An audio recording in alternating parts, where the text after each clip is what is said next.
Hello, story writers, persuasive writers, opinion writers. Today we are going to be talking about revision. Revision is a compliment. If you've gotten this far, then you've gotten a lot down already.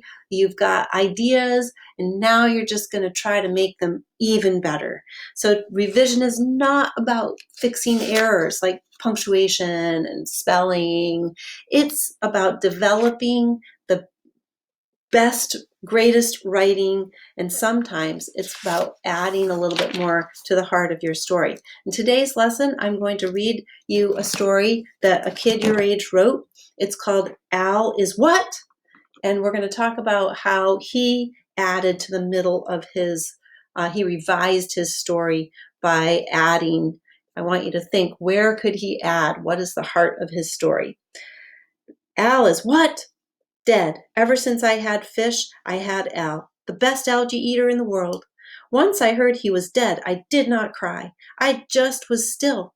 Then I asked, "Where is he?" My dad said, "In the trash." Asked to see him again. I saw it was true. My dad put him back. For a second I thought, then I said, "We can give him a funeral."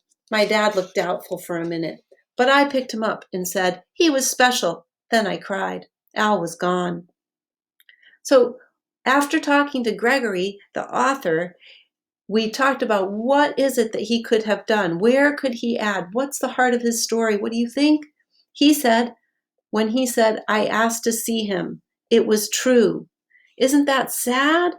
So sad, right? So he made a movie in his mind. What was going on at that very moment when he looked into the trash and he saw his fish, his pet, the one he'd had forever, who he loved? He thought about it, and then he wrote this. This is the completed revision. Dead.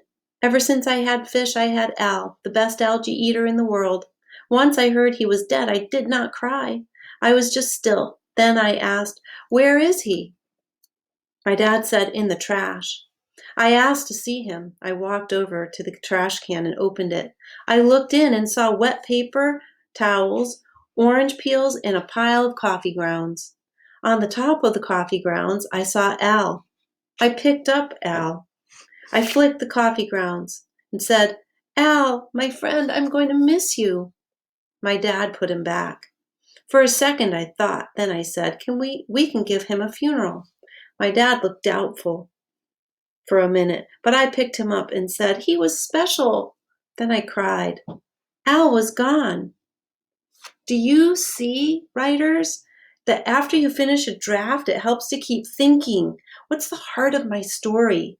And then to think, how can I slow this part down and add descriptive detail and use my storytelling voice to add significance to this important moment? So today I want you to try to do that in your writing. So as you're finishing up this persuasive essay that you're writing, trying to convince your parents of something, or your friends, or the principal, or the townspeople, or people in general, you can add examples from real life, or interview or survey somebody. You could add a little story from your experience. Add to the heart of your story to make it really, really, really come alive.